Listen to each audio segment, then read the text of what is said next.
There's really no better way to say this, so I'm just going to say it. I'm addicted. To be absolutely clear, what I'm addicted to buying Steam games. I fall into that category of gamer where I continuously buy games because there's good deals, constantly new games coming out, but I never actually play the games I buy. To be clear, I purchase the games with the intention to play them, but typically how I game, I find a game I like and I just put all my time into it, so I don't possibly have enough time to play all these games. So with that in mind, I decided why not start making some videos to force myself to try out all these games. Now, any normal person would look at their massive Steam library, pick the best games from it, and play those first. But I'm not any normal person. So instead of doing that, we are on this website and we are going to randomly select games and then give them a try.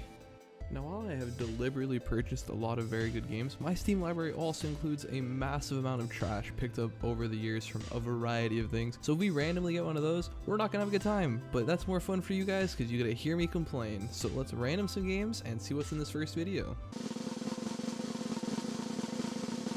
And the first game is Sam Double D XXL. Sam is a game franchise that I've heard of previously, but didn't actually know a ton about. Pretty much the only thing I knew before going into the game was that there would be a lot of gore mixed with comedy, and that is a pretty spot on description of this game. Sam Double D XXL is an updated remake of the original Sam Double D. I'm not fully sure of all the different things they added with this version, since I never played the old one, but this game seems like a pretty fleshed out game for what it is. Now, you can't expect an absolute tearjerker from the story, insane graphics, or a real memorable soundtrack, but you can expect to play as a man wearing a t-shirt and jeans who can wield a chainsaw stacked on a flamethrower, stacked on 2 shotguns, on top of a laser gun. They'll absolutely shred through the wide array of enemies that will be coming after you. This game promotes one of its game features, as enemies randomly spawning directly on top of you, and while other games this would be a massive inconvenience, you don't even realize it here because of the sheer carnage that is taking place on the screen at all times. The game itself is pretty short from a single initial playthrough, only taking a few hours maximum as you go through 3 different worlds, 6 levels each. It can get pretty repetitive even over that short amount of time, so it's a good thing the game doesn't overstay its welcome. But if you complete additional challenges, the game unlocks bonus modes and challenge runs if you want to keep coming back. I also read this game apparently has a co-op mode, which I imagine can make for some fun on any given night with the right company, but as I don't have friends, I didn't really get to try that out. The comedy in this game was honestly one of the biggest misses. I'm told the jokes in the other games are better, but most of the jokes in this game go for the lowest possible laughs. Even when I was trying to enjoy them, they often just felt lazy. There were a few every once in a while that at least get a chuckle out of me, but I really hope that this isn't representative of the Sam franchise as a whole. For the couple hours of fun this game was for me, I did actually enjoy my time with it, and could recommend it to someone who wants a brain-off 2D shooter and you managed to pick the game up during a sale. Overall, I'd give it a 7 out of 10. Good enough for what it's trying to do, but definitely not going to break barriers for people who don't like the genre or franchise.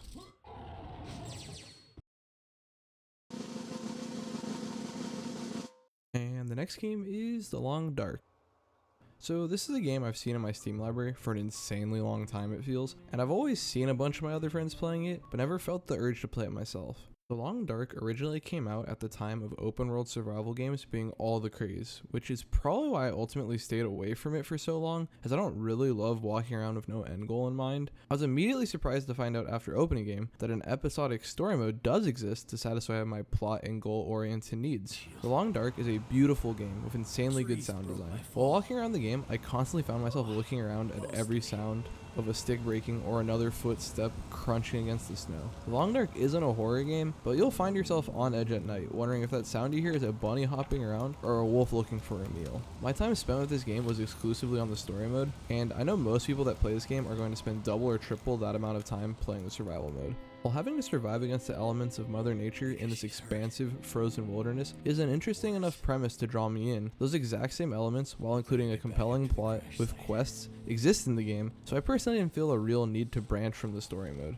Heads up, before going into any more detail about the story mode The Long Dark offers, while I absolutely enjoyed my time with the game's story mode, it is currently incomplete with the 5th episode out of 5 yet to be released. I believe it's planned to come out either late this year or in 2023, but just know if you pick up and play the story mode, you'll be left with some unfinished plot points. With that in mind, each episode does contain its own unique plot points as you go through the survival aspects of the game, so you just aren't left feeling completely without a conclusion. You play as Mackenzie, a pilot in Canada who ends up helping Astrid with a lot of unknown history between the two at the end of the prologue. Your plane crashes which then sets up the main gameplay loop of finishing missions to progress the story while trying to survive from this harsh frozen landscape in the middle of nowhere, Canada. I don't want to spoil anything this story has to offer outside of that, as I do recommend you go out and play it for yourselves to experience it. The mix of unlocking the history of the towns you go through and why you're there in the first place, with the battle of overcoming the animals, cold, and fatigue through balancing your limited resources, makes the game feel a bit more real. It doesn't hold your hand as much as other games might with these exact same situations.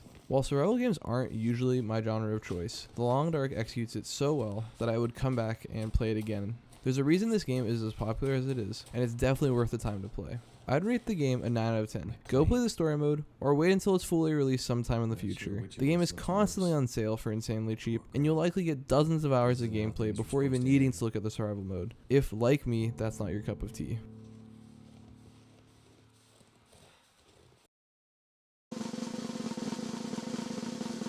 And the next game is Rapture Rejects. So I hadn't actually heard of this game, and probably for an excellent reason. This is a battle royale game set in the Cyanide and Happiness universe. It was their way of attempting to cash in on the booming genre after seeing Fortnite's success. Videos of the game show some classic Cyanide and Happiness character designs and some pretty standard looking battle royale gameplay for the time. I have to say videos because this game doesn't actually exist anymore. I don't know how long after its initial early access release the game servers were taken down, but my attempt to play the game was stopped early by sitting on this looking for server screen for 20 minutes, assuming it was just a small player base, to instead find out the game was taken off the Steam store. Reviewing a game that is no longer sold anywhere and has zero actual gameplay possibility is pretty easy. A solid 0 to 10 for me.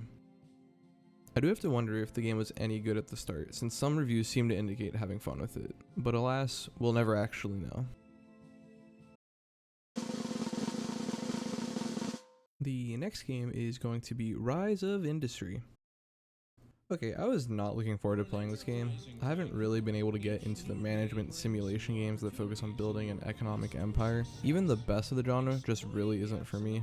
I often get bored before the game truly starts of all the branching, big brain decision making, and I feel that's how my experience went with this game. Classic to the genre, instead of being able to just jump straight in and intuitively have some understanding of how to play the game, they throw a 72-page tutorial that walks you through some of the basics. The game itself looks very appealing through all of this, but I walked away from the tutorial asking more questions than answers. This may be simply from my incompetence in the genre, but generally I'd consider myself a decently smart guy, but I couldn't even begin to understand why some of the choices were being made. Why exactly are we building this transportation network that is madly expensive to sell in a town completely across the map instead of the local one? It's apparently because the prices may stagnate in the future for the local town, but in that scenario, I later find out we can simply just begin to build new buildings by the other towns, which ends up being far less of a headache and cheaper. These complaints to the confusion of decision making, I later found out to just be poor balancing by the game developers, as well as quite a few of my other problems with the game. You're given more choices than you can handle, even from the start of the game, which I thought would be interesting for experienced players, since it allows for new paths to be taken through each new playthrough. For me, I decided to make an olive oil empire, because I couldn't figure out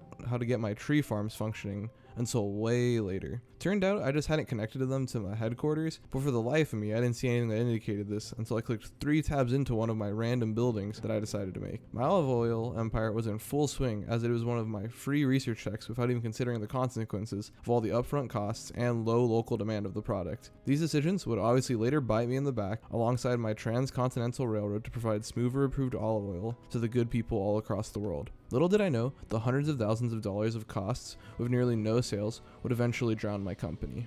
After that disaster of a playthrough, I mostly assumed the genre wasn't for me still, and that other people would still love this game. This seemed to be mostly the case, but a lot of people with hundreds of hours seem to have a lot of the same complaints as me. Additionally, the game lacks a lot of the automation techniques that the other games heavily rely on, and the decisions you can make seem to do very little to influence the actual game. The UI in the game is far too clunky for all the information it requires you to find somewhere underneath it all, and the absolute steep learning curve is a turnoff for me. It also turns out that the most profitable business is to just stay in the initial farming produce, instead of upgrading to the more complex, expensive products that you unlock later as you progress. This seems a bit counterintuitive to me, as you effectively start in the endgame with no real reason to progress outside of your own self-satisfaction. I still feel like this game can be an enjoyable experience for other people, as it is rather visually appealing and does allow for a bunch of micromanagement and fiddling with crazy amounts of detail to come up with the perfect economic empire. I fully acknowledge, however, that this game just isn't for me. With that in mind, I'd give it a 5 out of 10, a management game that satisfies a lot of the niches, but I likely think there are better games in the genre.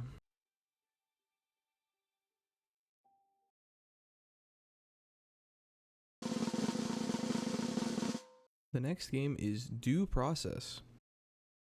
The tagline for this game was a cyberpunk PvP tactical FPS, and as a person with over 1,500 hours in Counter-Strike and nearly 100 in Rainbow Six Siege, I was immediately interested to see how this game felt to play. It started with an opening tutorial that ran through all the controls and some general gameplay tactics, which I don't generally like to do because I like to just rush straight into gameplay, but as I didn't want to be a handicap to my teammates, I decided it was a necessary evil. After somehow dying in the tutorial, I did eventually complete it, and I have to say, I was already enjoying how the game felt. Due Process really is an easier to handle Rainbow Six Siege with a bunch of interesting mechanics. The big unique aspects of the game are all the tactical decision making prior to the rounds and the large amount of maps. Even in my first casual game, people were strategizing prior to each round, discussing where we wanted to enter the building from by drawing on the map, and choosing what equipment we wanted to bring with us. Depending on what side you are on, you have a limited amount of equipment over the entire half, so you need to plan ahead to not waste all the best items too early, as it may forfeit your future rounds. If I'm being honest, I was absolute trash, which isn't terribly surprising due to being my first time playing the game, but it was still a fun time running in with all the cool equipment and blowing into the room with the rest of the squad. The maps all look extremely unique, and apparently are procedurally generated, meaning each week, a new set of maps with unique paths and challenges will keep the older players thinking about new strategies once they get into a match. I truly loved everything about this game, and could see myself picking this over some of the competitors. I especially think this game could be a ton of fun playing with a full lobby of friends, since it's a great mix of strategic communication and general FPS skill. The only thing stopping me from recommending the game is that the community seems to be extremely small. When I was playing, the online Steam stats showed only about 20 people playing, which is hardly any for a competitive PvP game. At its recent peak, there were still only just over 100 active players. I worry that if you pay for a game at its full price, you may not actually be able to consistently get into games. If you can get this game with some friends, I don't think that would be a problem, and as the game is still in early access and continuing to get updates, there is some hope a player base can exist for the game in the future. With all this in mind, I'd rate the game a 9 out of 10, assuming you can always get into a match. I had more fun playing this game than I've had playing any of the bigger FPS competitors in recent time, and I hope that the game does well in the future. Let me know in the comments if you have this game and want to play. I would definitely be down to play some more. And that will do it, everyone, for this first random playing of Steam games #1. We went through 5 different games. I mean, honestly, I think we hit some pretty good games considering I know in my Steam library there's a ton of trash. I'd really only consider 1 out of these 5 games terrible. The other 4 were definitely pretty good. So do leave a comment down below if this is something you guys enjoyed. Let me know if you guys prefer the review aspect of it or if you guys prefer more just gameplay and maybe like the comedy aspects of what happens when I play through these games. I did have a lot of fun doing this. I plan on doing it more in the future because I do really want to play through a lot of these Steam games. There's a lot of hidden gems, I'm sure, a lot of, iconic classics that I haven't played, and a ton of trash that maybe it would just be a lot of fun to laugh at. So thank you guys so much for watching, and thanks for hanging out. Peace.